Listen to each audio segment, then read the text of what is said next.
Hey there. Welcome to Her Agency Toolkit Podcast, a podcast designed to encourage and inspire women entrepreneurs working in digital marketing. Our episodes contain inspiring conversations with CEOs and entrepreneurs and leave you with actionable tips, ideas, and strategies you can implement into your business today. We are happy to have you with us, so grab a cup of coffee, sit back, and get inspired.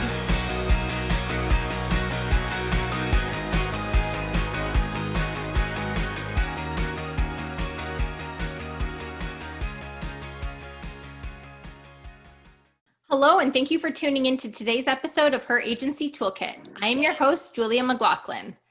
I am here today with my guest, Nalini Prasad of Blue Shark Digital, who will be discussing processes for hiring within the digital industry. Nalini has worked alongside Seth Price, managing partner and founder at Blue Shark Digital, to create a digital marketing agency focused on helping small law firms build their business and stand out online. Nalini frequently speaks to legal audiences across the country on the intersection of utilizing best practices of trending SEO techniques and generating quality leads online.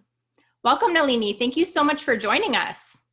Thank you so much for having me. I'm very excited to talk about this topic. It's very a big passion of mine in terms of kind of scaling your business. Great. So let's dive into a couple questions so that we can get to know you a little bit. So where did you grow up?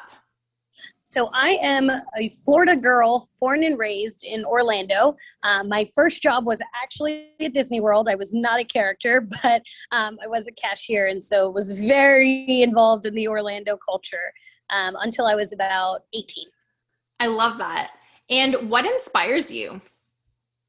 Oh, these are real deep questions. So I have been inspired by different things throughout my life. As a child, I really, really loved sports. I loved competitive, even if it wasn't sports, debate, competitive activities that could put you around people who you could try to scale to, right? You had folks who you could learn from. I like always being around people who are smarter than me and doing something that they love to do, because I feel like that energy is always uplifting. And I very much believe in the iron sharpens iron culture and capacity. But I think it's been competitive things, being around teammates have been inspiring to me throughout my childhood. And then now, kind of being in this digital world and working with a lot of law firms across the country and seeing women specifically in leadership roles, in partner roles, in managing partner roles, a lot of those women inspire me every day to continue to do more work than I probably should be doing in a day, just to always be better. I love that. And I agree 100%. I love seeing women in leadership roles. What is the best piece of business advice you have ever received? Oh my gosh. So this is actually last year I heard at a conference, and I say this phrase to myself all the time now too. It's the more you mean to your business, the less your business is worth. What that basically means is if you try to do everything, right? There's nobody there that you are delegating to, then you are spending all of your time as this one individual that is the business. And if you were to get hit by a bus the next day, right? What is your business worth? Nothing. There's absolutely nobody that can carry it on. And you've worked tirelessly to create a company that's all about you, and you have also had no fun in your life, right? So that delegating will actually make your business worth something. Yes, I love that answer. It's so true. All right, Nalini, I'd love to delve into our topic of, we're going to be discussing hiring processes. And so to start, could you tell me, you've made the decision that you're going to be hiring someone. So what is your first step? Where do you advertise that you are looking to hire?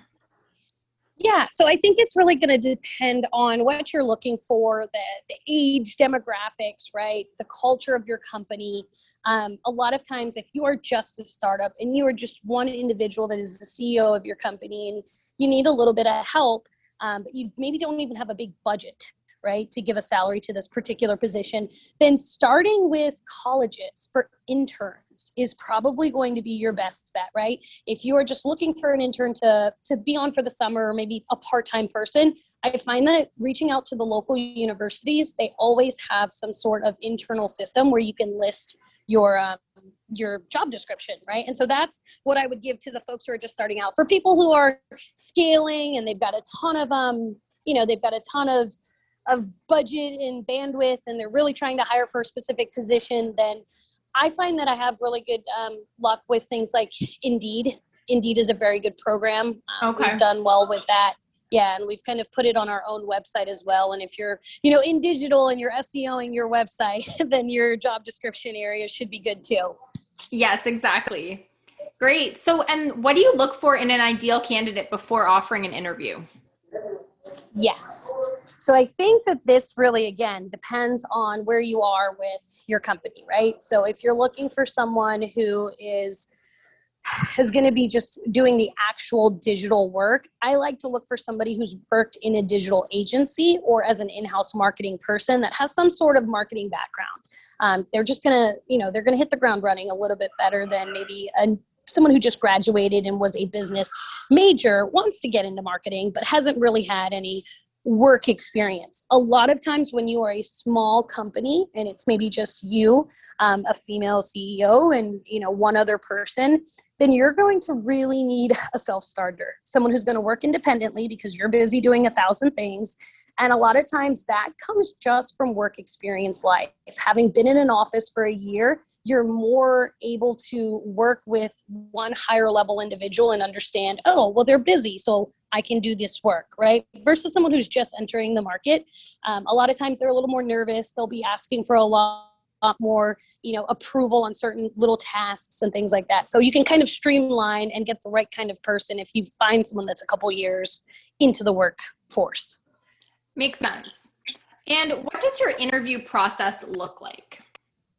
Yes. So I think that a lot of hiring is very specific to the supervisor, right, that they're going to work with. And if it is a one-on-one relationship or it is going to be someone that is directly reporting to you as a female, sometimes you have to first understand what is your management style, right? What are you looking for and what kind of fit is going to work with your small team?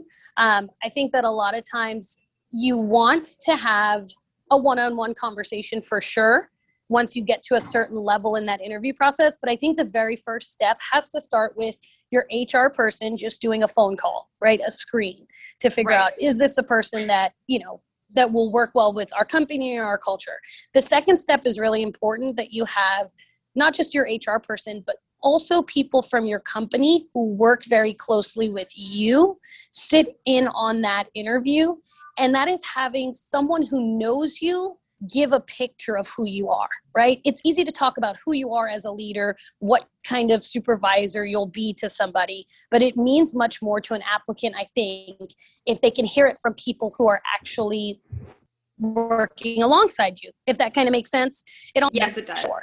And then if they've had people from the team, then you do the one-on-one and you can ask those tougher questions to really figure out if this is the right fit for you.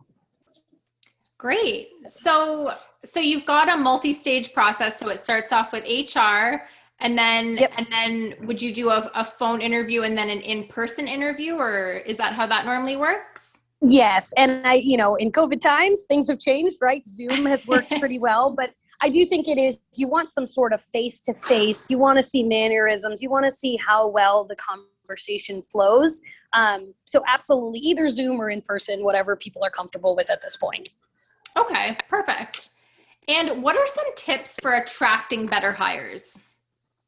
Yes. So I think asking the right questions is one of them. So as I was kind of talking about before, if you really want to feel out the right fit, one of the questions that I found really moving, and I'm talking to a lot of other women in powerful roles and hiring roles, have said that asking the simple question of, in your last role, what do you feel your supervisor provided to you that you really liked, and what was missing in that relationship? What did you feel that your supervisor did not provide to you, right? Yeah. If you can figure out from the get-go what the expectations are with someone, you're going to have a better relationship. And it's not even just the quality of their work, but the quality of the relationship as employees, as supervisor and employee is going to be successful. Second, for quality of worker, I would say putting in tests. Tests are going to be your best friend. So they don't have to be crazy long. They can be 5 questions. It can be an Excel spreadsheet to test for,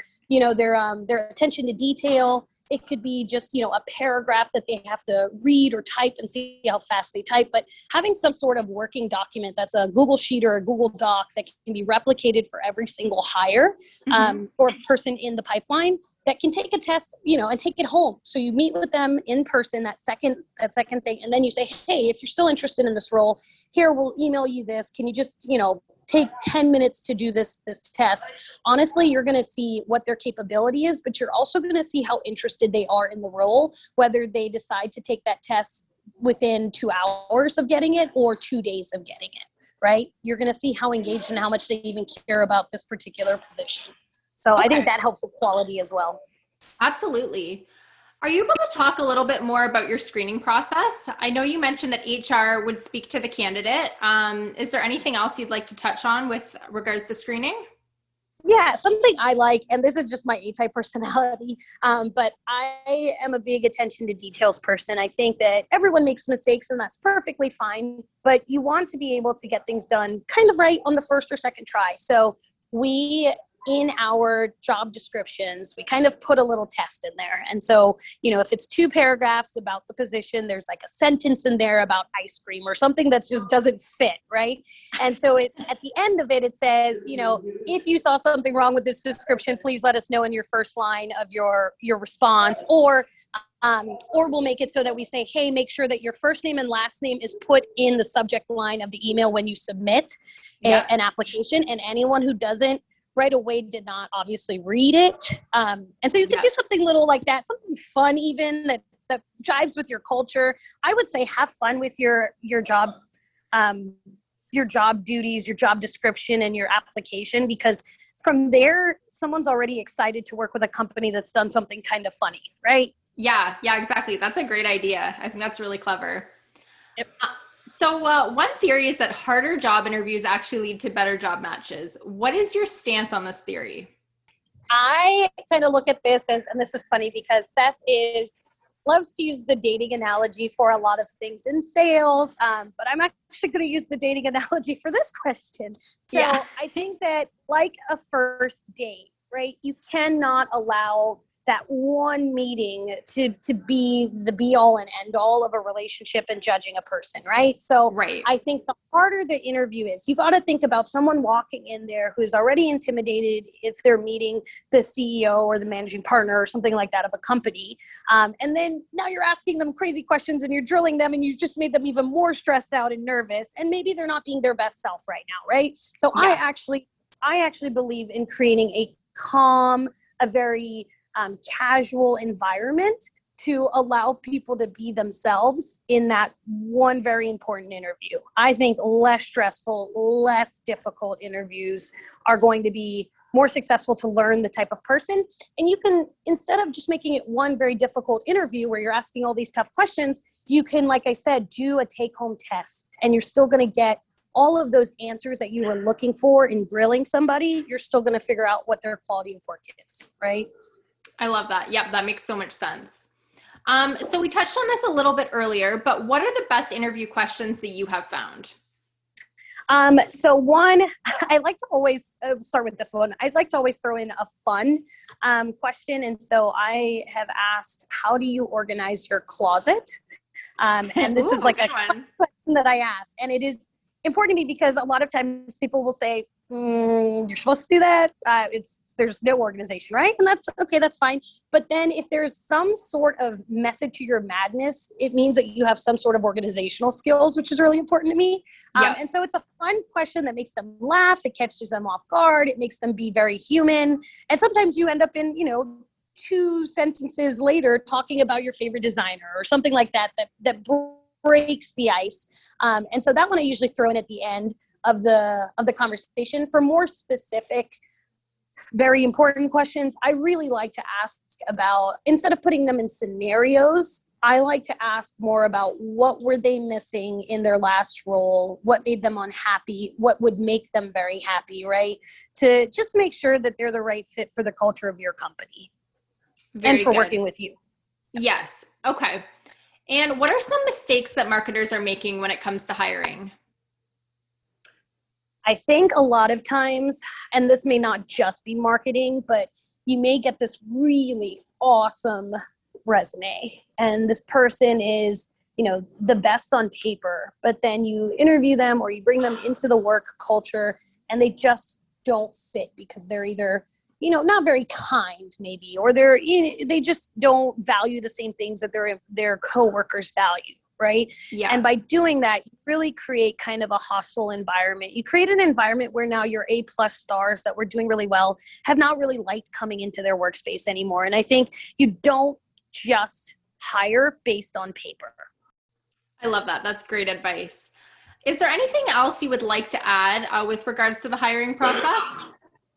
I think just from the female perspective, there's definitely an internal bell in a lot of us, and it's not everyone, but they often feel like they have to prove something, that they're worthy of their title, and that when you're interviewing somebody, you often get nervous yourself. And I think something that we don't do very well is sometimes women don't wear confidence very well. And I think just being more confident in yourself, that you have created a company that you love, that you're at a point where you're ready to hire people, is something to celebrate. And when you sit down across from someone that you're interviewing to work for you, know that you are in this role for a reason and that you have every right to be asking all the questions you want to ask, and just be very confident in the way that you manage and the way that you want to build your company. So I love that. That's amazing. And where do you see Blue Shark Digital in 5 years' time? Yes. I would love to see us kind of taking on different verticals, or even within legal where, we do a lot of single event cases. It's our bread and butter, but expanding those 4 fundamentals that we work on, right? The technical, building websites, the content that is making sure that Google knows that you are an authority, the link building to make sure that the Google knows that everybody loves you and is endorsing you online, and that local Google My Business, taking those same 4 elements, but applying them to different practices of law, maybe even, mass torts, or just kind of tapping into bigger, larger firms and helping more and more of the legal industry. Thank you, Nalini. This has been really interesting and helpful. So we're getting ready to wrap up here, but first I have the Fast 5, which are 5 rapid fire questions for you.